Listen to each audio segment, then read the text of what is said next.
For those of you who Okay. don't know me, my name is Marve Ikenis, and I am a certified professional life coach, and I love helping leaders and professionals and entrepreneurs thrive in whatever they do. And I also write Bible curriculum for kids, and also I'm the CEO of MAP Negotiations. So in my free time, when I'm not doing wearing any of those hats, I really enjoy being creative and reading and working out and spending time on the lake with my husband and really having a blast with my 4, almost 5 grandkids. So my life is getting more and more full, and that's an awesome thing. So time is really our most valuable and also limited resource, and everyone has the same 24 hours to manage. No one gets more and no one gets less. So as believers, we really want to be good stewards of our time. So taking to heart the information I share with you today, I hope will help you steward your time even better. So I had some questions for you. If you haven't gotten the workbook, I will be sending it out again with the replay. But I have a few questions for you. The first one being, how successfully are you managing your time right now? So if on a scale of 1 to 7, 1 being not at all, it's pretty much laughable, or 7, I'm a pro, where would you guys rate yourselves on that scale? So Sherry says she's a 5. Linda says she's a 5. Anyone else care to type in where they see themselves on that scale? We got a 6 and a 3. So we kind of have a range there. No one's claiming that they're a pro. So then this will be good. So the next question I want to ask you is, what challenges you the most when it comes to managing your time? What is it that keeps you from managing your time well? And this one might be a little harder to answer or to zero in on, but any guesses? Linda says emergencies, and Sherry also agrees with life emergencies and work. Christy says constant disruptions from job and family and distractions. Okay, those are common reasons for not being able to manage your time successfully. So hopefully we can address some of those things today. Then the final question I have before we dive into things is, what are your time issues costing you? What impact is not managing your time as effectively as you would like having on your life, your work? It might be things like, maybe it's costing you peace or your joy, or it's affecting your confidence or affecting your ability to make money or your relationships or health or sleep, stress, freedom. What ideas do you guys have?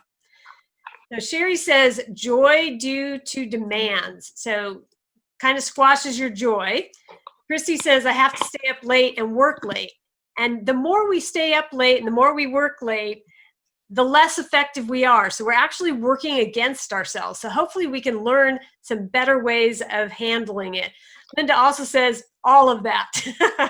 So let someone else into the, any other ideas about what not using your time effectively is costing you? We often don't really think about that piece of it, but it does cost us. And it's important to kind of take a look at that. Sherry says, some I know I do not plan accordingly. Tell us a little bit more about that, Sherry. I'm a planner, and I have a lot of friends that are like, how do you get so much done in a 24 hours? And I'm like, well, I plan accordingly. I, use my planner. I'm not one of those where I've got to have every 30 minutes of my day planned out. I mean, I can wing it at times as well, but I just put everything in my planner, and my electronic planner, I might add, not a paper planner. Yeah. I used to be a paper planner, but I put everything in my calendar, and it helps me stay on task and lets me know what I've got coming up, and I can look real fast at my meetings to see when I have free time, when I don't, and I plan accordingly around that. So if you're a big planner, because I can relate to that, I'm a big planner too. How do you mention those emergencies? How does that throw you? How does that shift how you use your time? If I have something planned for the day, like we did this past weekend, of course, the weather changed everything. Then, we just made other plans accordingly. I mean, we couldn't be outside in the weather. So, we got together and did other stuff that, because I went out of town for the weekend. And we had planned all these activities outside and made reservations for different things. And then the Ohio River flooded. So we just went ahead and worked around it and did other things and played games. And, we still camped. We just were away from the water. And then when it thunderstormed, we just went inside. And luckily, I planned accordingly. And I went ahead and brought some games and some cards. And my sister looked at me like, why did you bring that? And I'm like, because you never know. And the weather is always unpredictable. Yep. So not only planning, but kind of planning for plan B at the same time. It sounds like Oh, yeah. Yeah. Okay, well, I want to share with you kind of where we're going today. I want to share with you 4 critical pieces to managing your time. And at the end, I have a gift for you. And so want to be sure that you get all of that. We're going to be talking about targets, infrastructure, mindset, and energy. That all adds up to time. And this may be a unique approach to time, that something you've never really thought about it quite this way. So I hope that's the case, that this is a new take on things for you. Christy says that she has to reprioritize frequently, and being able to prioritize on the fly is a super awesome skill to have. So that's awesome, Christy. Let's talk first about targets. What do I mean about targets?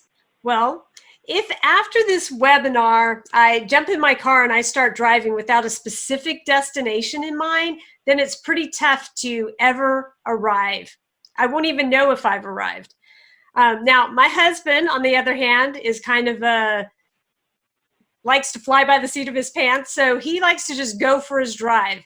But he still has the goal of having a fun, enjoyable time driving the back roads and eventually coming back home. That's even better for him if he could do it in a convertible and the wind's in his hair. But ultimately, fun and home is his ultimate target. So sometimes we don't even really realize what the target is. It isn't always getting things done. Sometimes it is having fun and enjoying life.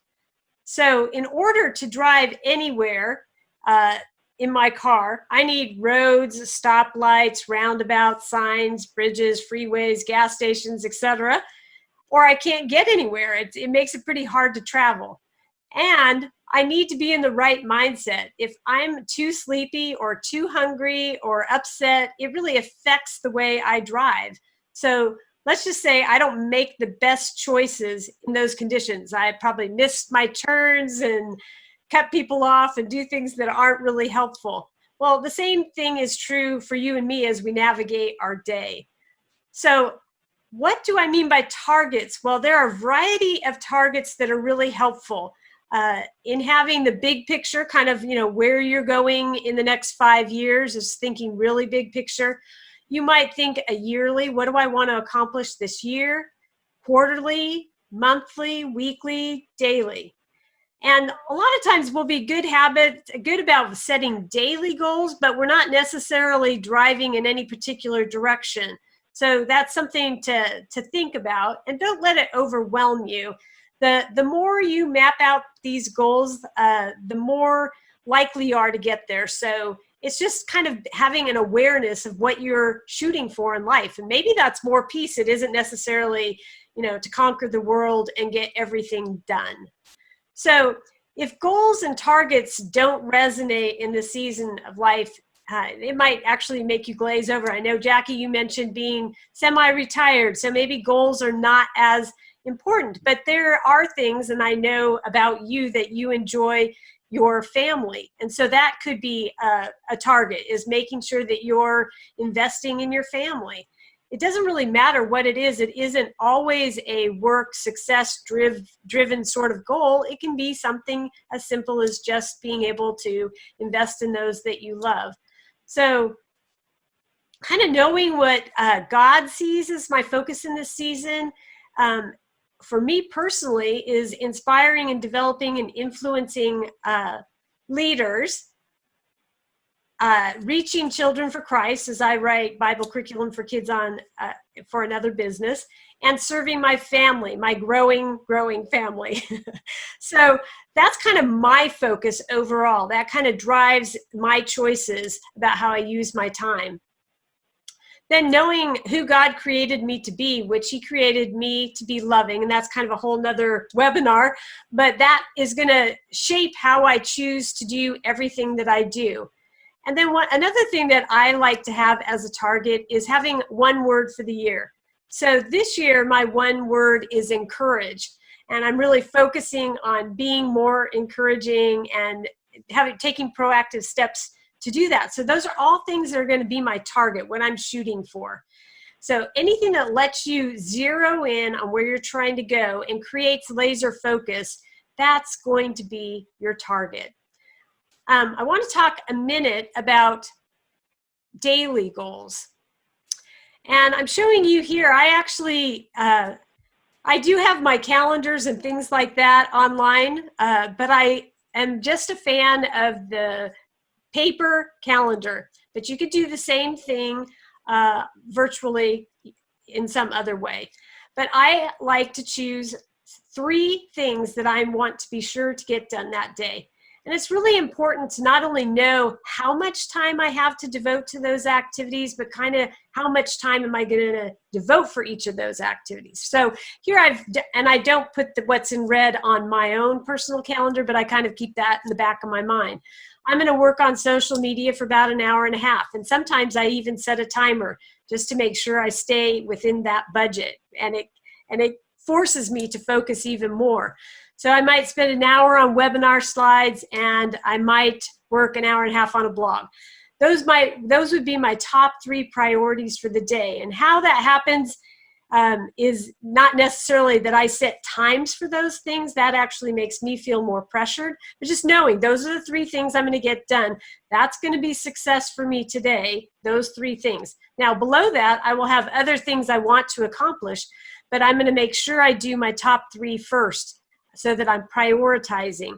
And my habit is to each morning, and you can do this in the evening if that works better for you, is to just do a mind dump. Dump everything out on paper that I need to do so that I have the opportunity to take a good look at it. And after I've gotten everything down that I want to do, that I need to do, and so forth, I determine which 3 things are going to be my top 3 priorities and put those on my to-do list, which I use a dot journal, and I just create that little box at the top. I actually divide the sheet in half and have 2 days on one sheet, so it takes up a little less paper, and that system works well for me. Now, that system may not work for you, maybe something worth trying.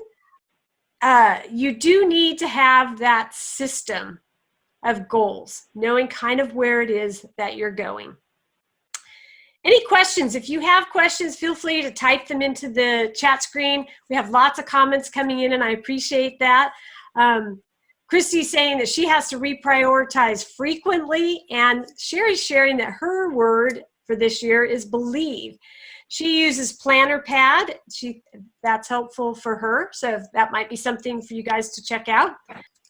The main thing you have to be ruthless about is prioritizing. You can't have everything be a priority.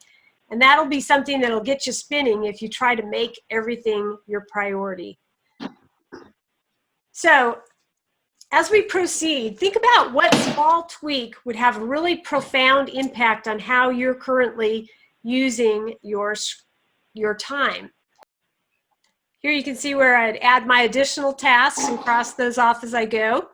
And then I'm curious, what are some of your squirrels? We mentioned before that some things that really mess you up time-wise is those interruptions or those emergencies, the immediate taking over the plan. What are some other squirrels, things that get you off track when it comes to your time? Feel free to share those in the chat screen. So Phyllis says, I have so much to do that I don't prioritize. Sherry says, too much to do and the same, that she doesn't prioritize. If there's one big takeaway from this whole day, I hope that you will learn the value of prioritizing, because you can't have 100 priorities. So really forcing yourself to make choices, conscious choices about how you're going to invest your time. And that feeling of having everything be a priority is actually pretty overwhelming. And then when we're overwhelmed, we tend to get even less done. Renee's sharing, one little thing can derail my priority list. Yes, it's easy to allow your squirrels to just make a mess of everything. So the nice thing about having things written down, what you're going to do, it's easy to jump back. Okay, I'm back. Now what am I going to do? What needs to happen? And training yourself to return to your list. So if you have questions or comments, please keep sharing them in the chat screen. That's awesome. And next, I want to share the next component. So we've talked about having a target and how some practical ways that you can incorporate making your targets work for you. Now I want to talk a little bit about infrastructure. What is infrastructure when it comes to using your time? What does that mean? Well, I'm going to share a number of things that fit into this category. The first one is developing some rhythms and routine. So rhythms and routines, I like rhythms personally just because it's a little more free flowing, but it's kind of a pattern of operating. That pattern can really help you stay on track and accomplish things that you want to make sure that you do. Things like working out, spending time with God, reaching out to friends, whatever it is for you that you want to make sure you're including. The more you have those routines, it's kind of like a placeholder. So, for example, many of you know that I battled Lyme disease and was a mess. But during that season, I continued to keep my workout time, even though I was weak as weak. So even though all I could really do is stretch or do a little yoga or something like that, I kept that placeholder so that that routine didn't shift, which has made it easier to, now that I can work out better, to continue to do that. So kind of having those placeholders in your day so that you continue to do the things that are important. The next thing that is helpful, we talked about rhythms and routines, is systems and structure. So things like the top 3 that I previously shared with you, that would be a structure that I utilize to help me stay focused. Keeping a CRM so that you can follow up on things, stay on top of things. And that can look different for everyone. But having those systems in place, maybe a system where that I follow and that could be helpful for you is that, for example, maybe Monday is devoted to writing and Tuesday's devoted to seeking new donors or clients or customers or whatever would serve your work and life. And Thursdays you spend 30 minutes on organizing, like designating something that happens on each day that can be helpful. I also find that tracking, if you're really trying to reach a goal, tracking methods are super helpful.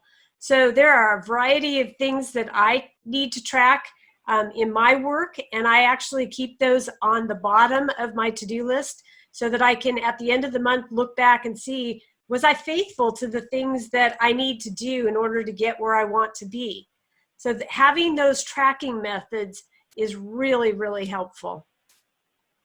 The next thing is having methods of planning and reflecting. And I find that people really don't do this, and it is just so important. So not only do I think through my goals in the morning and, do my mind dump and decide my priorities, but at the end of every month, I invest about 2 hours reflecting on my progress of my goals so that I can make adjustments and operate more effectively. What do I need to eliminate? What's not serving me? Where am I getting traction? Where do I need to put my energy, my time? So really evaluating those things, taking time to reflect. And that allows you to work smarter if you're taking that time to reflect. And honestly, I have plenty of things to do. So sometimes investing 2 hours in that feels hard. I'm not going to lie. But I know that that time has been so valuable to me. I evaluate what was working. I evaluate what's not working. What do I need to change? How can I be working more effectively? Because the ultimate goal is actually to work more intentionally, so you're not working so hard, so that you can actually enjoy life. You know, we're not going to get to go around again, so we really want to make sure that we're making the most of the time that God's given us. The next thing that we need to have in place is an environment that's conducive to work. I heard a lot about being interrupted. What are some things that you can do to eliminate some of those? I know at my house, if my door is closed, people know that I'm not to be disturbed. Or if they hear my timer that I mentioned earlier ticking, they know I'm engaged in a project that I'm timing, and they're not going to interrupt me. So a lot of times it's not just training yourself, it's training the people around you and having boundaries. And that can be very tricky when you want to be available to people. But it is not only beneficial to you, but it can be beneficial to others to have those boundaries in place. And for me, it's really important that my workspace be a place that I enjoy being, because I spend so much time here. So it has to be a place that is pleasing to me. So creating that environment that you want to work in, whatever your work is. I know Jackie talked about gardening. You want to have your gardening tools easily accessible and things like that. It doesn't have to just apply to work. It applies to life in general. Linda Williams comments, working more intentionally. Love this. Keeps me focused. Yes. So next I want to talk about mindset. And honestly, I don't really think we even consider mindset so much when we're thinking about time. But our beliefs and funky mindsets really have an impact on how we use our time. And I'm going to touch on a few of those. In fact, for me, one mindset that I had for a long time was that I never have enough time.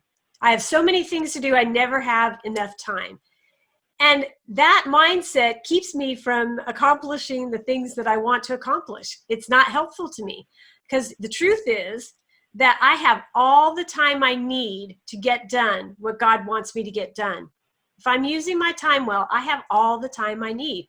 And when I think that way, it allows me to really focus on the task at hand, so I can be all present. When you're not all present and doing activities, you're all over the place. So you're never giving a task your full effort. And that causes you in the long run to actually take up more time. So Phyllis is sharing that she thinks discipline is the key in making the most of a day or week. And that's true. And discipline is part of what is going to help you create those rhythms and routines that I talked about, as well as sticking to the plan that you had, making those plans and sticking to it. So yes, so true that it should be God's schedule, not ours. Yes. And we sometimes think about it like it is our time, and we forget that we're really, those times, our time is a gift from Him. And He is our Lord. He is the one who dictates how we use our time. So having that thought that we don't have all the time, we don't have enough time, is just not truth. There's some other things that interfere with us using our time well when it comes to mindset. One of them is letting your fear monster rule your life. So my fear monster is that I don't matter, and there are a whole bunch of them, and that's a whole nother webinar. But basically, yours might be something like you're not enough, or you're selfish, or you're incompetent, or you're unworthy. We all have this. Everybody has it. But if that's what's driving how you use your time, then I'm going to take on more and more and more in order to gain significance, so I feel like I matter. And that isn't going to actually get me what I want. So instead, I really need to focus on who God created me to be and navigate my days with that in mind, which for me would be to be loving. So I need to be moving through life with that perspective, as opposed to focusing on fear or trying to be more purposeful. Purposeful in the sense of having a greater purpose. So some of the ways your fear monster will impact you is it'll keep you working 24/7, and your life will be totally out of balance. And when you're in that place, you're never going to be doing your best work. It keeps you performing instead of working hard and playing hard. It makes you strive. It causes you to give up or not try. So it can really interfere with how you use your time. Some other just funky mindsets are thinking all or nothing. If I can't do it all today, I'm not going to do anything. And the truth is that even 15 or 30 minutes of effort is going to move you forward. So really zeroing in on that and allowing yourself to do things in bits and pieces, and that it doesn't all have to get done today. I mentioned never having enough time. That's one that I had. Another one is I'll do that later, but later never really comes. So there's no time like the present. So again, even if you can do just a little bit of something, it's been surprising to me that if I have something that feels big and I kind of want to put it off or whatever, if I just spend 10 minutes, if I just get started, that hurdle is overcome. And it usually doesn't take as much time as I anticipated. It's really that matter of getting started and giving myself permission to flounder a little bit in the beginning, but to keep moving forward. The more we put things off, actually by the time we actually get to it, it will take us even longer because other things have piled up and made it more complicated. So not putting things off is helpful. For some people, it's not being in the mood. I don't really feel like doing that. So it's really important that you know when your peak energy periods are, when you are at your best to perform certain skills. And that some things, honestly, and I can think of a dozen of them right now, I'm never going to be in the mood to do. They're not my favorite things to do, but they're still things that need to be accomplished in life. Another mindset that people have frequently is have to. I have to do this. I have to do that. And just saying that right now, it makes me feel pressured. Like it's not a happy way of looking at the things that are before me. So I literally have to tell myself, this is what I get to do. I have the opportunity to do this. I get to do it. So I don't know how many of you relate to any of those. Another one I'll share with you is I can't. I need, maybe you feel like you need more information, or you can't do it perfectly, or you kind of engage in self-doubt, or you're unsure. I often hear people say, well, I'm too old to do that, or I'm too young to do that. So we make kind of excuses for ourselves, but you're more capable than you think. So just be bold and do something, even if it's the wrong thing. The beauty is you learn something and you can move forward. So something is always better than nothing. Let's move on to energy. And this is the one of the critical pieces that I feel like people just gets pushed aside, that they don't realize that you really have to fuel up if you want to get anywhere. So recently I was helping my daughter in Atlanta, and I had driven down there. My car's not that old, but by the time we were done doing what we were doing, my car wouldn't start. My battery was dead. Well, even though I knew where I was going and I had a good mindset and we had put things in place, infrastructure, without energy, we're not going to get anywhere. And so you have to really know the kinds of activities that bring you energy. most people do not get enough sleep. And when you don't get enough sleep, it impacts your health and you cannot perform at your best. So making sleep a priority will actually enable you to focus and do better work in less time. So we think it's a shortcut to kind of scrimp on our sleep, when in reality, it's taking a toll on us and causing us to have to work harder. And we make more mistakes and things like that. Another activity that brings energy is exercising. Energy produces energy. And so when you take the time to exercise and work out, start your day that way, it has a huge impact on your level of energy for the whole rest of the day. Another one is eating healthy. Food is fuel. So what you're putting into your body is going to affect how you manage your time. There are many foods that you eat that taste delicious, but they are going to make you sluggish. They are not going to give you the brain power and energy you need to focus. You really need to connect with family and friends to have energy.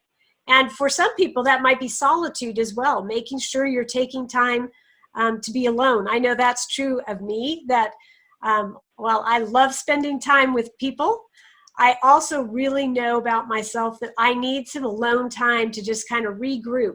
And so making sure that I'm fitting that into my schedule. So yeah, it's going to crowd out some other things that I want to do, but I can't do everything, and I need to maximize my time and put it into the things that are going to make the biggest difference. And making sure that I have time with family and friends, and that I get solitude, is going to help me do that. Another thing is a rhythm of work, rest, and vacations. Don't scrimp on these things. Many years ago, when we were facing quite a few deadlines with my publishing company, we would work on Sundays, and inevitably it took even longer, even though we worked on Sunday and made ourselves crazy.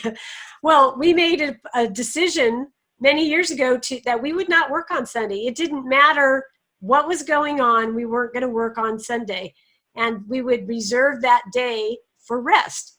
And then when I come to Monday and I go back to work, I am so much more rejuvenated and able to invest myself in the activities that I need to be able to invest myself in. Let's see, we have a couple comments. Amen to that. Energy produces energy. Love to exercise and the way I feel afterwards. Absolutely. The next is margin. Spacing activities out so that they're not back to back. That makes you feel frantic. You need to learn to appreciate and be comfortable with space to breathe and think and process between activities. If you're running from activity to activity to activity, you're never giving yourself an opportunity to process what's happening. And the more you do that, the less in touch you get with who you really are and what's going on inside of you. And that impacts how you use your time. Also, practicing good self-care. I mean, let's face it, women are notorious for not taking good care of themselves and taking care of everyone else. We have to invest in ourselves so that we can give out the energy we need to the people around us. So that might look different for each one of us. I know some things that I like to practice for self-care is getting massages, which has been interrupted by COVID-19. But you have to find the ways that you need to care for you. So it means that you have to tap into what you really need. I actually make it a goal to do something every single day that I love. I call it my love thing, and it's something I track on my daily to-do list. And the kinds of things that fit into that are, painting or reading or working on a puzzle, but just something where I can kind of pause and just do something that makes my heart happy. And that helps energize me. And it also makes me feel like I'm not depriving myself. It's sort of like on a diet, if you can't ever have dessert or anything yummy, then you feel deprived, and that actually can make you kind of binge in unfortunate ways. But if I'm giving myself permission to do that regularly, maybe it's taking a hike, or gardening fits into that, or coloring, just things that bring me joy. It keeps me from resenting the tasks and the work and the responsibilities, and without it, your life really does get out of balance. Here, sharing with you my how I do that. You can see my love thing at the bottom of my where I'm measuring things. Those are my tracking systems at the bottom. So organizing is something I want to make sure I'm doing regularly, so I will cross that off and track that. My love thing is down there, and I also like to make sure I'm taking time to journal and process what's happening in my life. And I see a direct correlation when I skimp on these things to how overwhelmed and frustrated I feel. So it's really important, and that's dependent on me, not anyone else. So I need to make sure I'm engaging in those activities. The other thing that's really important is taking breaks, stepping away from work and everything during lunch, not continuing to work through, pausing. Those breaks are super important so that you can focus even better when you return to work. We have talked about quite a few things under our target, infrastructure, mindset, and energy. So I'm interested in hearing from you guys, which of these 4 pieces are missing for you? Which one needs a little work? So if you pop that in the chat screen, let's see what you guys all think. Is it that you don't have targets or goals? Don't know where you're going? Are you lacking the systems and processes and procedures and so forth for infrastructure? Is your mindset needing some work? Or are you not really giving yourself an opportunity to refuel and to have energy you need to manage your time? Anyone feeling brave to share?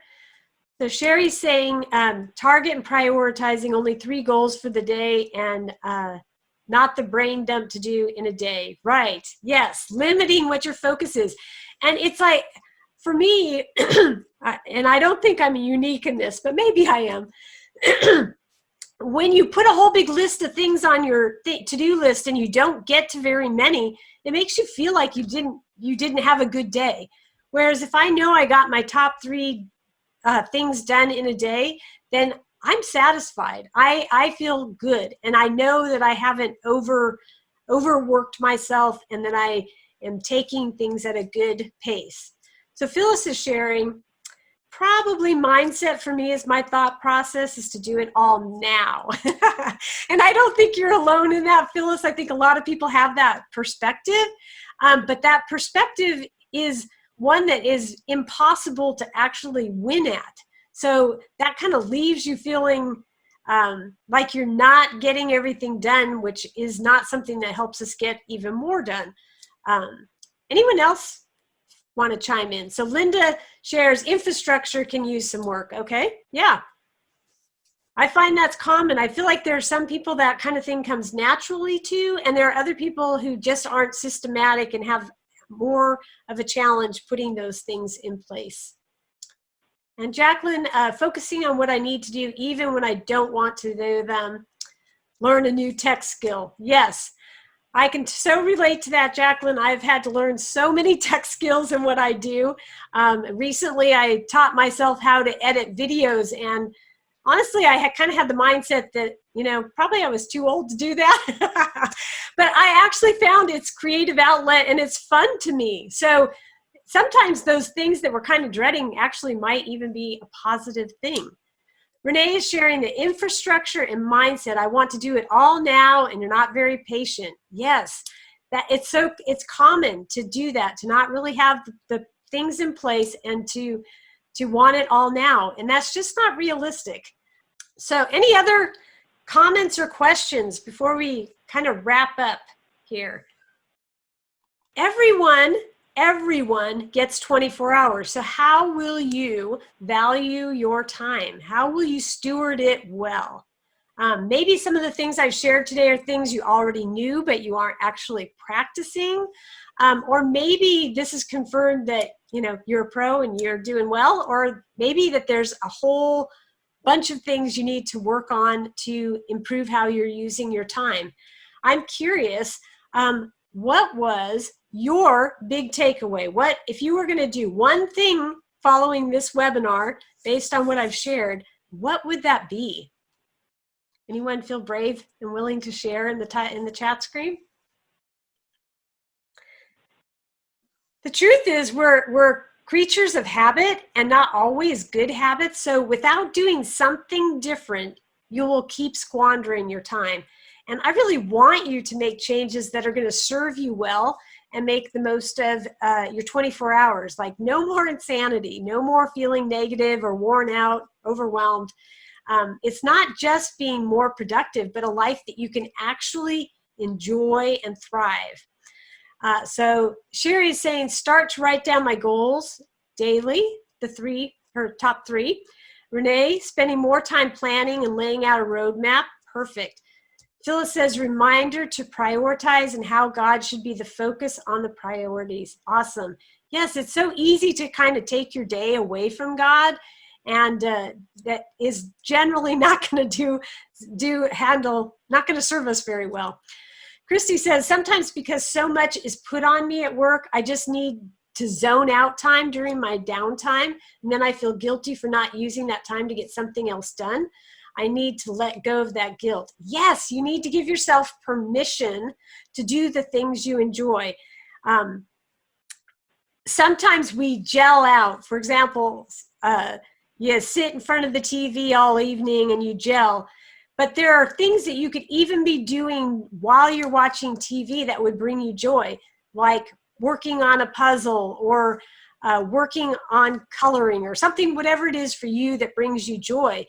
And sometimes those activities, things like puzzles and coloring, actually allow your brain to process even more effectively. And that's kind of what you need after a really hectic day. So Linda is set some patterns, rhythms, and routines for my day, week, and month, and will help to move me from a 5 to a 7. Perfect. Yes. Any other last minute questions or comments you want to add before we wrap up? While you're thinking about that, I have a gift for you. If you haven't noticed, at the back of the workbook that I sent out, there is a link, and it is additional 12 habits to help you maximize your time. So that's my free gift to you. You can pick that up there.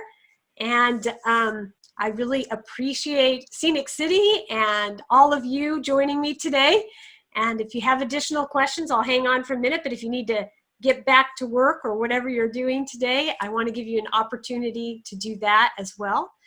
And if you'd like to, you can turn on your microphone and ask that question as we're wrapping up. Well, thank you. I will go ahead and end things. And again, I appreciate everyone's attention and interaction. It's been a delight. Thanks, everybody. And Marve, I just appreciate everything you did for this video. It's very helpful. It's just a good reminder for us to slow down, take our time, and be intentional, and to remember that it's God's time we're using. So thank you for those reminders. Yeah, it's important to be. We're not doings, we're beings. But it's hard. It's hard. Life gets going, and then you slip back into your old ways. So it really, means that we have to be intentional all the time. Amen. Thank you. You're welcome.